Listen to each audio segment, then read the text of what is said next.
এবছর জনপ্রতি সর্বনিম্ন ১১০ টাকা এবং সর্বোচ্চ ২,৮০৫ টাকা ফিতরা নির্ধারণ করা হয়েছে। ঈদের দিন যাদের কাছে ঋণ ও নিত্য প্রয়োজনীয় খরচ বাদে 52.৫ ভরি রূপার সমমূল্য ৯৫,০০০ টাকা থাকবে, তাদের উপর ফিতরা ওয়াজিব।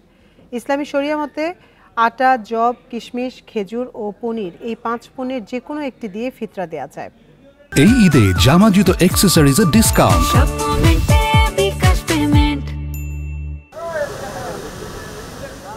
আরবি সদকাতুল ফিতর অর্থ ঈদুল ফিতরের সদকা। মূলত ঈদের দিন দরিদ্রদের ভিক্ষা করা থেকে বিরত রাখতে ফিতরা ওয়াজিব করা হয়েছে। তবে কাদের জন্য ফিতরা ওয়াজিব সেই ব্যাখ্যা ইসলামী বিশেষজ্ঞরা বলছেন, ঈদের দিন যাদের কাছে 52.৫ ভরি রূপার সমমূল্য অর্থ থাকবে তাদের জন্য ফিতরা ওয়াজিব।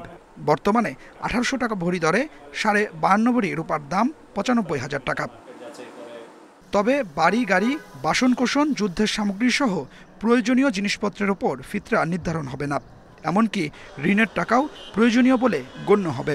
৯৫,০০০ টাকা নগদ কিংবা ৯৫,০০০ টাকা মূল্যমানের ঋণমুক্ত এবং নিত্য প্রয়োজনের অতিরিক্ত যে সম্পদ যার কাছে থাকবে, এই লোক শরীয়তের দৃষ্টিতে সচ্ছলের কাতারে পড়বে, তালিকায় পড়বে, ধনীর মধ্যে পড়বে। এই লোক যাকাত গ্রহণ করতে পারবে না। যে যাকাত গ্রহণ করতে পারবে না এবং এই সচ্ছলতা তার যদি ঈদুল ফিতরের দিনের সকালেও থাকে, তাহলে সেই লোকের উপরে ফিতরা প্রযোজ্য হবে। ইসলামী বিশেষজ্ঞরা আরও বলছেন, ১৫ বছরের কম বয়সী সন্তানের জন্য ফিতরা দিতে হবে। সামর্থ্য অনুযায়ী গম বা আটা দিয়ে সর্বনিম্ন ১ কেজি ৬৫০ গ্রাম বাজার মূল্যে ১১০ টাকা দিতে হবে, আর সর্বোচ্চ দিতে হবে ৩ কেজি ৩০০ গ্রাম পনিরের মূল্যে ২,৮০৫ টাকা।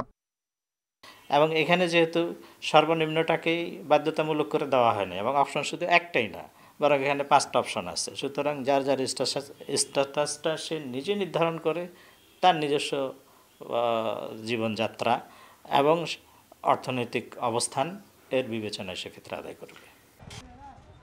গত বছর ফিতরার হার ছিল জনপ্রতি সর্বনিম্ন ১১৫ টাকা আর সর্বোচ্চ ২,৯৭০ টাকা।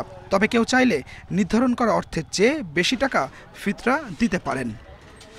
Adilur Rahman, independent news, Dhaka.